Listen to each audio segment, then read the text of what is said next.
بسم اللہ الرحمن الرحیم۔ السلام علیکم۔ چاند سورج گرہن کیا ہے؟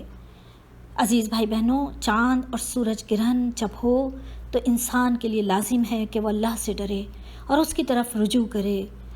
آپ صلی اللہ علیہ وسلم ایسے وقت میں اللہ کا بہت خوف کیا کرتے تھے اور مسجد میں قیام فرماتے اور نماز ادا کیا کرتے۔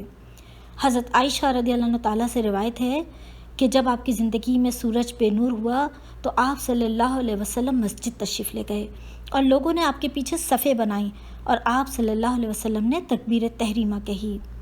تو اسی طرح نبی صلی اللہ علیہ وسلم کے جب بیٹے کا انتقال ہوا تھا ابراہیم کا، تو لوگ یہ کہتے تھے کہ سورج کو گرہن اللہ کے نبی کے بیٹے کے انتقال کی وجہ سے لگا ہے۔ تو نبی صلی اللہ علیہ وسلم نے کیا فرمایا تھا؟ حضور صلی اللہ علیہ وسلم نے فرمایا کہ یہ سورج اور چاند تو اللہ کی نشانیوں میں سے ہیں، انہیں کسی انسان کی وجہ سے گرہن نہیں لگ سکتا۔ تو یہ موت و حیات، کسی انسان کی زندگی اور اس کی موت، یہ گرہن کی وجہ نہیں ہوتی۔ یہ حضور صلی اللہ علیہ وسلم نے صاف صاف ارشاد فرما دیا۔ تو ہم یہ کیسے تصور کریں کہ سورج یا چاند گرہن کے اثرات کسی انسان کی وجہ سے ہیں یا اس کے اثرات کسی انسان پر پڑ رہے ہیں؟ یہ سب توہمات ہیں۔ اور حضور صلی اللہ علیہ وسلم نے یہ حکم دیا کہ جب بھی چاند گرہن ہو، سورج گرہن ہو اور تم دیکھو تو فوراً نماز پڑھو حتیٰ کہ یہ گہن کھل جائے۔ یاد رکھیے، سورج گرہن کے وقت جو نماز پڑھی جاتی ہے وہ نماز کسوف، اور چاند گرہن کے وقت جو پڑھی جائے اس کو نماز خسوف کہا جاتا ہے۔ یہ نماز مرد اور عورت سب کے لیے ہے، یعنی عورتیں بھی پڑھیں گی، مرد بھی پڑھیں گے۔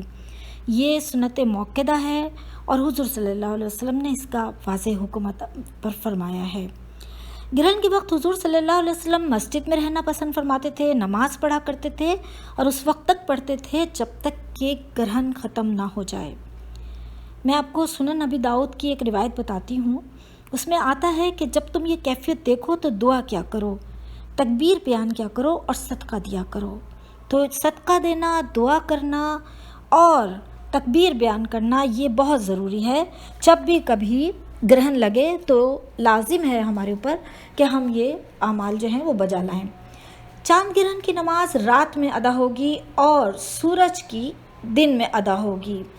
ساتھ ساتھ چاند اور سورج گرہن کے وقت کثرت سے استغفار کرنی چاہیے اور اللہ تعالیٰ سے اپنے گناہوں کی معافی طلب کرنی چاہیے۔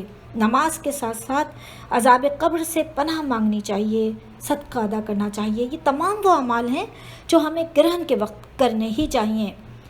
تو اس حوالے سے اب میں آخر میں آپ کو یہ بھی بتا دوں کہ جو لوگوں کے خود ساختہ اعمال ہیں، خود ساختہ باتیں ہیں اور خود ساختہ ان کی گڑھی ہوئی چیزیں ہیں، اس سب باتوں پر توجہ نہیں دینی چاہیے۔ بہت سارے لوگ اسے نحوست سے تعبیر کرتے ہیں، توہمات سے تعبیر کرتے ہیں اور کہتے ہیں کہ بیماریاں اس کی وجہ سے ہوں گی اور اس کی وجہ سے موت و حیات سے اسے منسوب کرتے ہیں۔ یہ سب باتیں صرف گھڑی ہوئی باتیں ہیں اور یہ ساری باتیں خود ساختہ ہیں، اس کا حقیقت سے کوئی تعلق نہیں ہے۔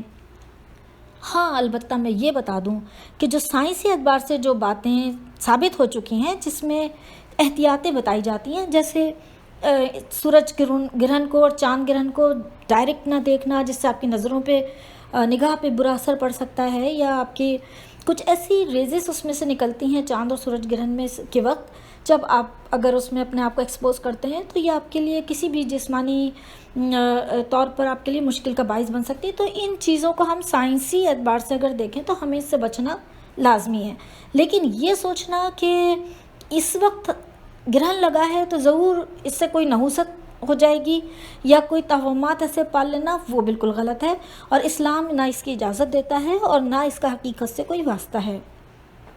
اب آپ کو میں یہ بھی بتا دوں کہ ساتھ ساتھ ہمیں اللہ تعالیٰ سے ڈرتے ہوئے اور اس کی پناہ طلب کرتے ہوئے چاند اور سورج گرہن کے وقت یہ پورا یقین رکھنا چاہیے کہ یہ اللہ تعالیٰ کی نشانیوں میں سے ہے اور اللہ تعالیٰ ان نشانیوں کے ذریعے اپنی قدرت دکھاتا ہے اور ان کو بے نور کر کے ہمیں یہ بتاتا ہے کہ قیامت میں وہ یہ قدرت رکھتا ہے کہ چاند اور سورج کو اسی طرح بے نور کر دے گا۔